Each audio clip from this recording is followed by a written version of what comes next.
স্থানীয় যারা উদ্যোক্তা আছেন তাদের জন্য ই-কমার্স প্রশিক্ষণ এবং অনলাইন মার্কেট অ্যাক্সেস নিশ্চিত করব, যেন শুধু দোকানে না মোবাইলেও ব্যবসা করতে পারেন এবং আরো বেশি কাস্টমারকে আকৃষ্ট করতে পারেন। অনেকেই কনসার্ন জানান, সেটা হচ্ছে এমপির জবাবদিহিতা। ভোটের পরে এমপি নিখোঁজ। ভোটের আগে নেতারা পায়ে ধরেন, হাতে ধরেন, অনুরোধ করেন, কিন্তু ভোটের পরে তাদের টিকিটাও দেখা যায় না, কিন্তু এলাকাবাসী সমস্যায় থাকে। এমপিকে পাওয়া যেন ভাগ্যের ব্যাপার। এই সংস্কৃতি আমরা ভাঙব। সমাধানে নির্বাচিত হওয়ার 1 মাসের মধ্যে স্থায়ী অফিস চালু করব। কর্মজীবীদের সুবিধার্থে এটি সন্ধ্যায়ও খোলা থাকবে। আমি এবং আমার অফিসের স্টাফরা আপনাদের জানানোর সমস্ত সমস্যার সমাধানে আন্তরিকভাবে কাজ করব। এবং ওপেন ড্যাশবোর্ড থাকবে, আপনার অভিযোগ কোনো ফাইলে চাপা পড়ে থাকবে না। আমরা ডিজিটাল ড্যাশবোর্ড করব, যেখানে আপনারা দেখতে পাবেন আপনার অভিযোগের বর্তমান অবস্থা কি।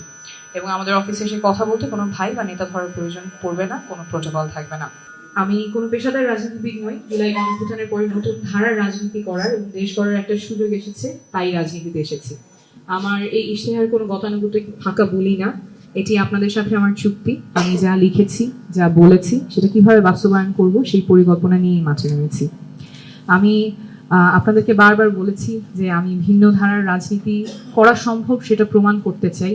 আমি শুরু থেকেই বলেছি, নির্বাচনের আগে আমি কোটি কোটি টাকা খরচ করব না, লাখ লাখ পোস্টারে আমার শহর আমি নোংরা করব না, অতিরিক্ত লাউডস্পিকার ব্যবহার করে জনগণের দুর্ভোগের কারণ হব না। আমাদের প্রবীণরা, আমাদের যারা অসুস্থ শিক্ষার্থী, শিশুরা আছেন, তাদের যাতে ভোগান্তি না হয়। কোনো ভাড়া করার শোডাউন আমি করব না। শোডাউনের ক্ষেত্রে এটা কারোই অজানা নয়, কিছু কর্মী থাকে কিন্তু অনেক ক্ষেত্রেই ভাড়া করা মানুষ দিয়ে শোডাউনগুলো করতে হয়। এগুলো আসলে জনসেবার জন্য কতখানি আর কতখানি নিজের ক্ষমতার দাপট দেখিয়ে ভোট নেওয়া, এটা আপনাদের কাছে বিবেচনা থাকলো।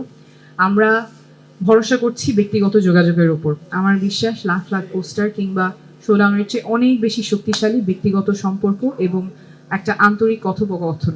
নতুন ধারার রাজনীতি নিয়ে যারা বিশ্বাস করেন, যারা আস্থা রাখেন, তারা আপনাদের প্রিয়জন 5 জনের সাথে কথা বলবেন। এলাকাবাসী যারা আছেন তারা বোঝাবেন যে নতুনভাবে রাজনীতি করা সম্ভব।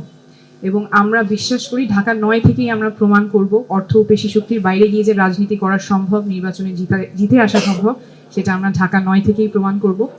সকলকে আহ্বান থাকবে গণভোটে হ্যাঁ এর পক্ষে ভোট দিতে এবং ঢাকা 9-এ ফুটবল মার্কায় ভোট দিতে। সকলকে অনেক ধন্যবাদ।